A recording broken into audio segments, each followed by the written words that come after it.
আসসালামু আলাইকুম রহমতুল্লাহি বরকাতু। আলহামদুলিল্লাহি রব্বিল আলামিন। আসসালাতু আসসালামু আলাইকা আলা সাইয়্যিদিল মুরসালিন ওয়া আলিহি ওয়া সাহবিহি আজমাইন। বিসমিল্লাহির রহমানির রহিম। 40 হাদিস মুখস্থ করার ফজিলত কেউ যদি জানতো, জীবন দিয়ে হলো চেষ্টা করে তার ফজিলত উপর আমল করত এবং নিজে শিখত। আসুন আমরা 40 হাদিস মুখস্থ করার ফজিলত কি জানব এবং শিখব, এর উপর আমল করব। নিজে যা জানি অপর ভাইকে তা জানিয়ে দেব। হাদিসে পাকে আসছে, আল্লাহ তাআলা কিয়ামতের দিন তাকে ফকিহ আলিম হিসেবে উঠাবেন। রাসূলুল্লাহ সাল্লাল্লাহু আলাইহি সাল্লাম তার জন্য সুপারিশকারী ও সাক্ষ্যদাতা হবেন। বাইহাকি শরীফ। সে জান্নাতে রাসূলুল্লাহ সাল্লাল্লাহু আলাইহি সাল্লাম এর বন্ধু হবে, কানজুল উম্মাল। আল্লাহ তাআলা তাকে ক্ষমা করে দিবেন এবং তাকে আবাদান ও আসকালানে শহীদগণের সওয়াব দান করবেন, কানজুল উম্মাল। কিয়ামতের দিন তাকে উপস্থিত করে বলা হবে, তুমি যাকে ইচ্ছা সুপারিশ করো। জামিউল বায়ানিল ইলমি ও ফাদলিহি। 6 নম্বর, তাকে আলিমগণের দলে লিপিবদ্ধ করা হবে এবং শহীদগণের দলের মাঝে তাকে হাসর করানো হবে, কানজুল উম্মাল। 7 নম্বর, তাকে বলা হবে, তুমি জান্নাতের যে দরজা দিয়ে ইচ্ছা প্রবেশ করো, আবু নুয়াইম শরীফ। তাই আসুন আমরা 40 হাদিস মুখস্থ করি, এর উপর আমল করি। নিয়ত করি শুরু থেকে শেষ পর্যন্ত দেখব, দুনিয়া আখিরাতে কামিয়াব হব। আসুন দেখতে থাকি। আপনি কি চান আল্লাহর হেফাজতে থাকুন? আপনি কি চান সকল বিষাক্ত প্রাণী থেকে হেফাজত থাকতে? আপনি কি চান সারাদিন ভালো থাকতে? তাহলে হাদিসের আমলটি করুন। সহিহ মুসলিম শরীফ 2709 হাদিসে এসেছে, কেউ যদি সকালে 3 বার বিকালে 3 বার এই আমলটি করে, সকল প্রকার বিষাক্ত প্রাণী থেকে আল্লাহ তাআলা তাকে হেফাজত করবেন। যদি কোনো বিষাক্ত প্রাণী তাকে দর্শন করে, তাও তার কোনো ক্ষতি হবে না। তাই আসুন আমরা আমলটি শিখে আমল করি এবং সারাদিন সুস্থ থাকি, আল্লাহর রহমতের ভিতর থাকি। আমলটি হচ্ছে, আউযু বিকালিমাতিল্লাহি তাম্মাতি মিন শাররি মা খালাক। আউযু বিকালিমাতিল্লাহি তাম্মাতি মিন শাররি মা খালাক। এই পবিত্র আমলটি অতি গুরুত্বপূর্ণ, তাই আমরা এই আমলটি করব ইনশাআল্লাহ। স্বামী স্ত্রীর মহব্বত জান্নাতি নেয়ামত। একবার করে দেখেছেন কি? একটু ভেবে দেখুন তো, কি করেছি, কি পাবো। স্বামী স্ত্রীর মহব্বত জান্নাতি নেয়ামত। একবার করে দেখেছেন কি? একটু ভেবে দেখুন তো, কি করেছি, কি পাবো। হযরত আবু হুরায়রা রাদিয়াল্লাহু তাআলা আনহু হতে বর্ণিত, তিনি বলেন, নবী করিম সাল্লাল্লাহু আলাইহি সাল্লাম বলেছেন, যে ব্যক্তি পুরুষ বা মহিলার পিছনের রাস্তায় যৌন চাহিদা পূরণ করল, সে যেন কুফরি করল। তাফসিরু ইবনু কাসির। তাই আসুন আমরা এর থেকে বাঁচি, দুনিয়া আখিরাতে কামিয়াব হই। আল্লাহ তাআলা আল কোরআনে হায়েজের সময় স্ত্রীর সাথে কী করণীয় তা নিয়ে বলেন, আর তারা আপনার কাছে ঋতুস্রাব সম্পর্কে জানতে চায়। আপনি বলুন, তা কষ্ট, সুতরাং তোমরা ঋতুস্রাবকালে স্ত্রীদের থেকে দূরে থাকো এবং তারা পবিত্র না হওয়া পর্যন্ত তাদের নিকটবর্তী হইও না। অতঃপর যখন তারা পবিত্র হবে তখন তাদের নিকট আসো, যেভাবে আল্লাহ তোমাদেরকে নির্দেশ দিয়েছেন। নিশ্চয়ই আল্লাহ তওবাকারীদেরকে ভালোবাসেন এবং ভালোবাসেন অধিক পবিত্রতা অর্জনকারীদেরকেও। সূরা বাকারা আয়াত 222। আসুন আমরা আল্লাহ তাআলার হুকুম মানি, ঋতুস্রাব অর্থাৎ মাসিকের সময় স্ত্রীদের কাছে না যাই। মহিলাদের ঋতুস্রাব অর্থাৎ মাসিকের সময় স্বামী স্ত্রী একসাথে মিলিত হওয়া হারাম। আল বাহরুর রায়েক, অর্থাৎ সহবাস করলে কাফফারা ওয়াজিব হবে। তাই এর থেকে সাবধান থাকুন, হারাম থেকে বাঁচুন, দুনিয়া আখিরাতে কামিয়াব হন। হযরত ইবনু আব্বাস রাদিয়াল্লাহু তাআলা আনহু হতে বর্ণিত, তিনি বলেন, নবী করিম সাল্লাল্লাহু আলাইহি সাল্লাম বলেছেন, এমন ব্যক্তি সম্পর্কে বলেন যে নিজের যৌতুবতী স্ত্রীর সাথে সঙ্গম করে, সে যেন 1 দিনার বা অর্ধ দিনার অর্থাৎ 4.25 বা 2.125 গ্রাম স্বর্ণ সদকা করে। আবু দাউদ শরীফ, হাদিস নং 264, তিরমিজি, নাসাই শরীফ। তাই আসুন আমরা এর থেকে সাবধান থাকি, দুনিয়া আখিরাতে কামিয়াব হই। হযরত আবু হুরায়রা রাদিয়াল্লাহু তাআলা আনহু থেকে বর্ণিত, তিনি বলেন, রাসূলুল্লাহ সাল্লাল্লাহু আলাইহি সাল্লাম বলেছেন, যে লোক যৌতুবতী অবস্থায় স্ত্রীর সাথে যৌনসঙ্গম করেছে অথবা স্ত্রীর মালদান দিয়ে যৌনসঙ্গম করেছে অথবা কোনো গণকের কাছে গিয়েছে, সে লোক হযরত মুহাম্মদ সাল্লাল্লাহু আলাইহি সাল্লাম এর উপর যা অবতীর্ণ হয়েছে তার প্রতি অবিশ্বাস করেছে। তিরমিজি, ইবনু মাজাহ, হাদিস নং 135। তাই আসুন আমরা এর থেকে সাবধান থাকি, দুনিয়া আখিরাতে কামিয়াব হই। হযরত আবু হুরায়রা রাদিয়াল্লাহু তাআলা আনহু হতে বর্ণিত, তিনি বলেন, নবী করিম সাল্লাল্লাহু আলাইহি সাল্লাম বলেছেন, যে ব্যক্তি পুরুষ বা মহিলার পিছনের রাস্তায় যৌন চাহিদা পূরণ করল, সে যেন কুফরি করল। তাফসিরু ইবনু কাসির। তাই আসুন আমরা এর থেকে বাঁচি, দুনিয়া আখিরাতে কামিয়াব হই।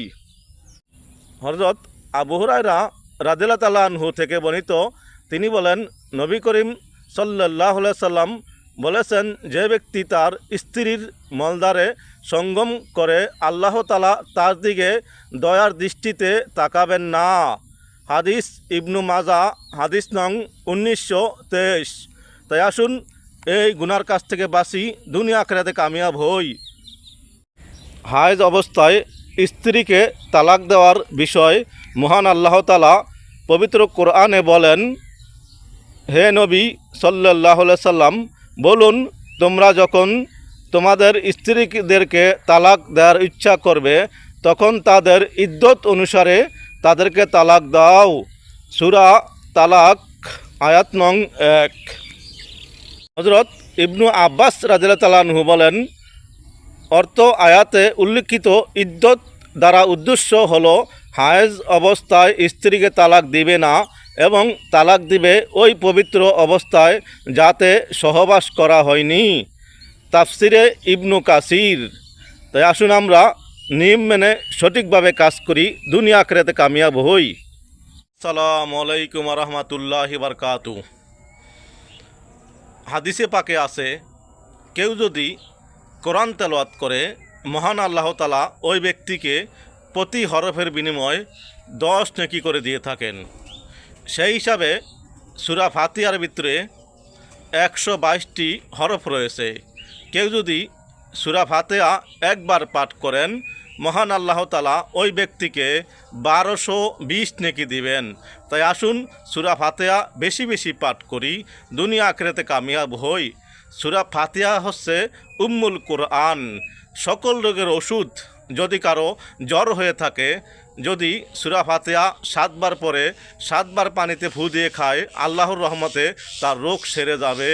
তাই আসুন আমরা সূরা ফাতিহা বেশি বেশি তেলাওয়াত করি, দুনিয়া আখিরাতে কামিয়াব হই। ভালো লাগলে অবশ্যই ফলো করতে ভুলবেন না, শেয়ার করলে নেকি হতে পারে, তাই বেশি বেশি শেয়ার করব। আসসালামু আলাইকুম ওয়া রাহমাতুল্লাহ।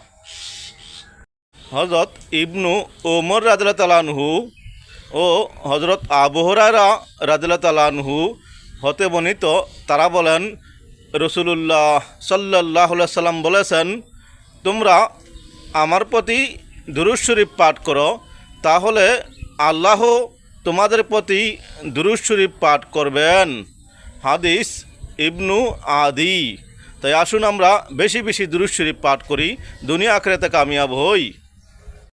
হযরত আবু হুরায়রা রাদিয়াল্লাহু তাআলা আনহু হতে বর্ণিত, তিনি বলেন, একদিন আমি রাসূলুল্লাহ সাল্লাল্লাহু আলাইহি সাল্লাম এর সাথে ছিলাম। রসুলুল্লাহ সাল্লাল্লাহু আলাইহি সাল্লাম বলেছেন, জান্নাতে ইয়াকুতের স্তম্ভ রয়েছে, এর উপর জবরজাত পাথরের নির্মিত অট্টালিকা রয়েছে। ওই অট্টালিকার দরজাসমূহ সদা উন্মুক্ত থাকবে, সেগুলো এমন উজ্জ্বল ও চকচক করছে যেন উজ্জ্বল তারকা। সাহাবায়ে কিরাম জিজ্ঞেস করলেন, হে আল্লাহর রসুল সাল্লাল্লাহু আলাইহি সাল্লাম, এতে কারা বাস করবে? তিনি বললেন, সেসব লোক যারা একমাত্র আল্লাহ তাআলার উদ্দেশ্যে পরস্পরকে ভালোবাসে, একমাত্র আল্লাহর উদ্দেশ্যে পরস্পরে মজলিসে বসে আল্লাহকে স্মরণ করে এবং আল্লাহ তাআলার সন্তুষ্টির জন্য পরস্পর দেখা সাক্ষাৎ করে। শুআবুল ঈমান লিল বাইহাকি। তাই আসুন আমরা আল্লাহর সন্তুষ্টে পরস্পরকে ভালোবাসি, দুনিয়া আখিরাতে কামিয়াব হই। বেশি বেশি শেয়ার ও লাইক করে অপর ভাইকে জানিয়ে দেই। হযরত আমর ইবনু আবাসা আল সুলামি রাদিয়াল্লাহু তাআলা আনহু থেকে বর্ণিত, তিনি বলেন, আমি রাসূলুল্লাহ সাল্লাল্লাহু আলাইহি সাল্লামকে বলতে শুনেছি, মহান আল্লাহ বলেছেন, যারা আমার সন্তুষ্টির জন্য পরস্পরকে ভালোবাসে তাদের জন্য আমার ভালোবাসা অবধারিত হয়ে যাবে। যারা আমার সন্তুষ্টির উদ্দেশ্যে পরস্পরে জিহাদে সারিবদ্ধ হয় তাদের জন্য আমার ভালোবাসা অবধারিত হয়ে যাবে।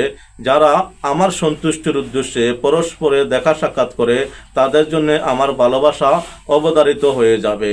যারা আমার সন্তুষ্টির উদ্দেশ্যে নিজেদের সম্পদ ব্যয় করে তাদের জন্য আমার ভালোবাসা অবধারিত হয়ে যাবে।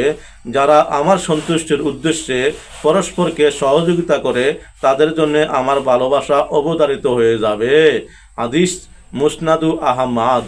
আসুন আল্লাহর সন্তুষ্টির জন্য আমরা মানুষকে ভালোবাসি, দুনিয়া আখিরাতে কামিয়াব হই। হযরত মক্কি ইবনু ইয়াসার রাদিয়াল্লাহু তাআলা আনহু হতে বর্ণিত, তিনি বলেন, নবী করিম সাল্লাল্লাহু আলাইহি ওয়াসাল্লাম বলেছেন, যে ব্যক্তি বিচ্ছেদ সৃষ্টি করল সে আমার দলভুক্ত নয়। হাদিস তাবরানী শরীফ। তাই আসুন আমরা এর থেকে বিরত থাকি, দুনিয়া আখিরাতে কামিয়াব হই। হযরত ইমরান ইবনু হাসিন রাদিয়াল্লাহু তাআলা আনহু থেকে বর্ণিত, তিনি বলেন, রাসূলুল্লাহ সাল্লাল্লাহু আলাইহি সাল্লাম বলেছেন, যে বিচ্ছেদ সৃষ্টি করল সে অভিশপ্ত। তাই আসুন আমরা এর থেকে বিরত থাকি, দুনিয়া আখিরাতে কামিয়াব হই। হাদিস তাবরানী শরীফ। হযরত আবু হুরায়রা রাদিয়াল্লাহু তাআলা আনহু থেকে বর্ণিত, তিনি বলেন, রাসূলুল্লাহ সাল্লাল্লাহু আলাইহি সাল্লাম বলেছেন, বিড়াল হচ্ছে হিংস্র প্রাণীর অন্তর্ভুক্ত, তবে তার উচ্ছিষ্ট পাক। হাদিস হাকিম। হযরত ইবনুল মুসাইব রাদিয়াল্লাহু তাআলা আনহু হতে বর্ণিত, তিনি বলেন, নবী করিম সাল্লাল্লাহু আলাইহি সাল্লাম বলেছেন, দিনগুলোর সর্দার হচ্ছে জুম্মার দিন। হাদিস ইবনু আবি শাইবা। তাই আসুন আমরা এ দিনে বেশি বেশি আমল করি, দুনিয়া আখিরাতে কামিয়াব হই। মহান আল্লাহ তাআলা বলেন,